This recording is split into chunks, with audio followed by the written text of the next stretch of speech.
Somewhere, not far from Earth, a star enters its death throes and explodes in a violent supernova, leaving in its wake the strangest phenomenon in the cosmos, a black hole. Our galaxy may be infested with millions of them. But now, there's evidence of something even more ominous. Black holes of unfathomable size and power. That's a big galaxy, and right down at the center, you can't see it. A black hole that's got a mass that approaches 1 billion suns. Astronomers are now studying them in unprecedented detail and finding they are bigger, stronger, and more destructive than anyone imagined. We'd like to think black holes are far, far away. But what if there's one on our cosmic doorstep? A team from Europe and another from the United States are in a high-tech race to be the first to see into the very heart of the galaxy.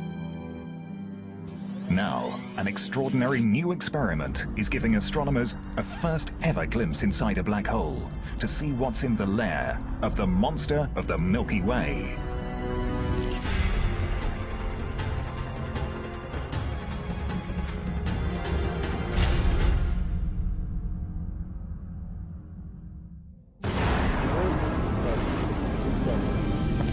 A new era in astronomy has begun. High-tech instruments in space are now revealing a universe rocked by violent events.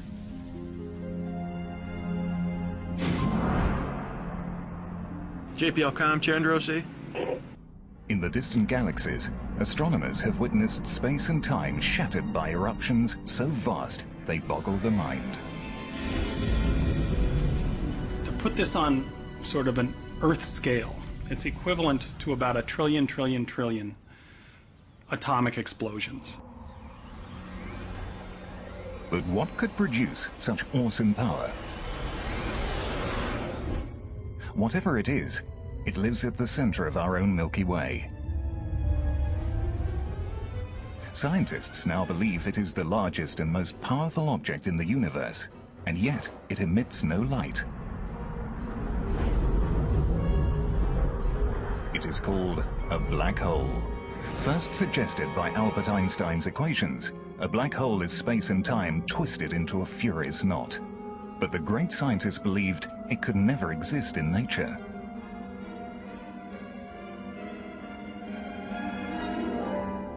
Albert never really liked the idea of black holes himself.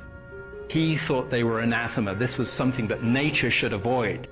It's the places where space and time became infinitely twisted up. He thought, no, nature shouldn't allow that.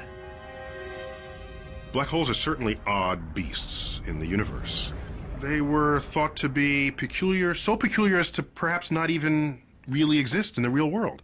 Simply because your equations show that they can exist doesn't require that the real universe has them. That there is something strange and powerful lurking in the center of our galaxy first became clear 75 years ago. Early radio telescopes recorded a hiss like the sound of steam.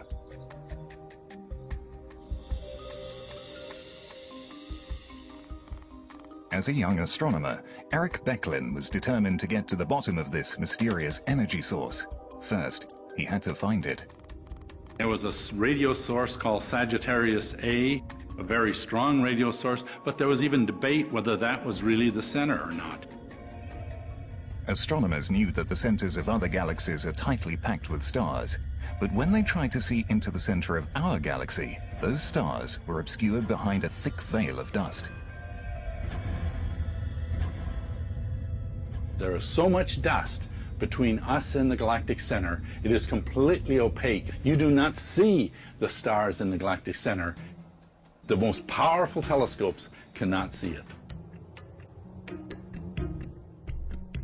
Becklin knew that some kinds of light, invisible to our eyes, can make it through the dust. Infrared, for example, travels in slightly longer wavelengths.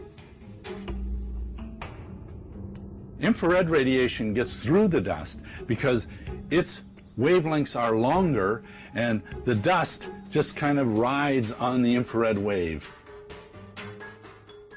In the 1960s, Becklin bought an infrared detector from a military contractor and attached it to the end of a telescope.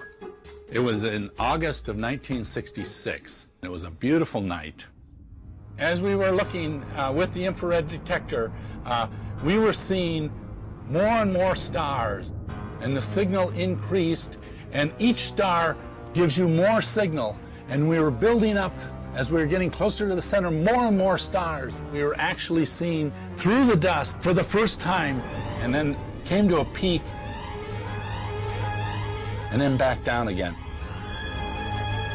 And I knew immediately that that was the center of our Milky Way, and that I was the first person to actually see the stars in the very core of our galaxy. Eric Becklin had discovered the very heart of the Milky Way, the exact location of the mysterious energy source. But its staggering power meant that this was no ordinary star. Scientists believed the only one thing that could explain the mystery was the very idea that Einstein had rejected, an object that defies explanation.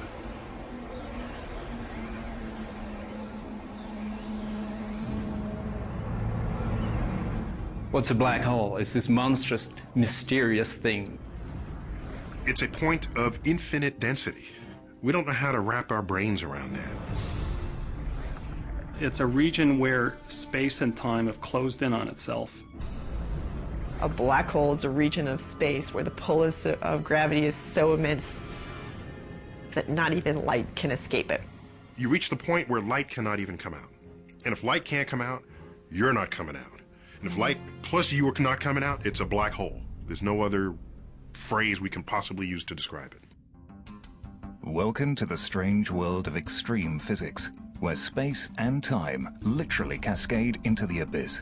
Space itself is falling inside the black hole. It's rather like a river falling over a waterfall, except it's space itself that's falling over the cliff. It's rather like a kayaker trying to make their way upstream on a river that's going too fast. They get dragged down to the center of the black hole. Gravity becomes a riptide. The closer you get, the stronger the current. Eventually, you reach the event horizon, the point of no return.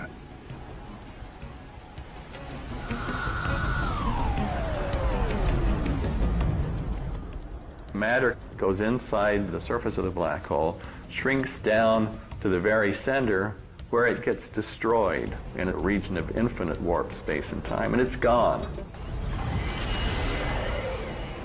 The gravity at your feet, if they're closer to the black hole, is a little bit stronger than the gravity at your head, and you feel that as something that is tearing you apart. The tidal forces unrelentingly getting stronger as they exceed the molecular forces that bind your flesh. And so you end up moving through space-time like toothpaste through a tube.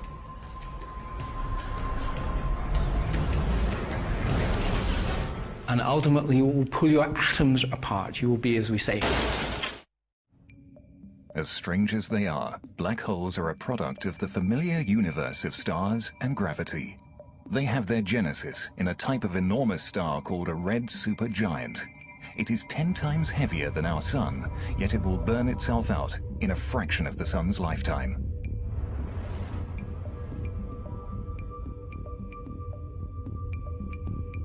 Deep inside, the crush of gravity sends temperatures roaring above 1 billion degrees.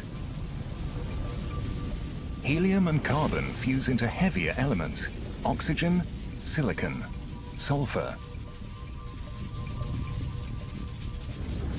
Then, the star implodes under its own immense gravity, sending a shockwave roaring out. The star digs itself deeper into space travel and now goes supernova in a violent explosion. What's left is a dense core of subatomic particles, a neutron star, only about 16 kilometers across. It's so dense that a teaspoonful of neutron star matter would weigh about 1 billion tons. Eventually, the gravitational pressure will be so large that the neutrons themselves will be crushed, and there'll be nothing left to stop the collapse.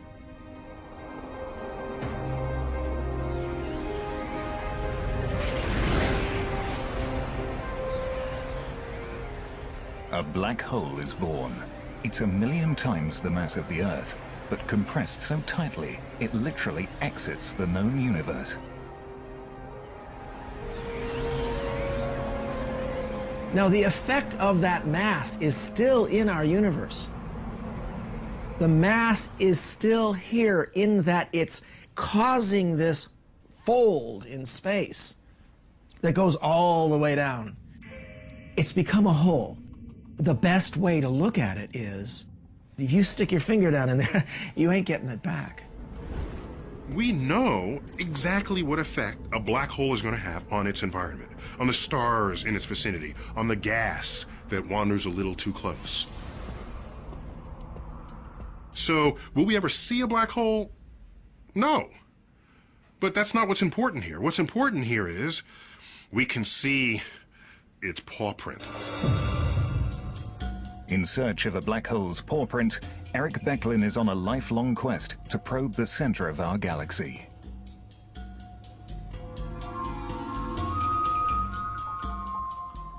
The Milky Way is a giant spiraling disk of over 100 billion stars.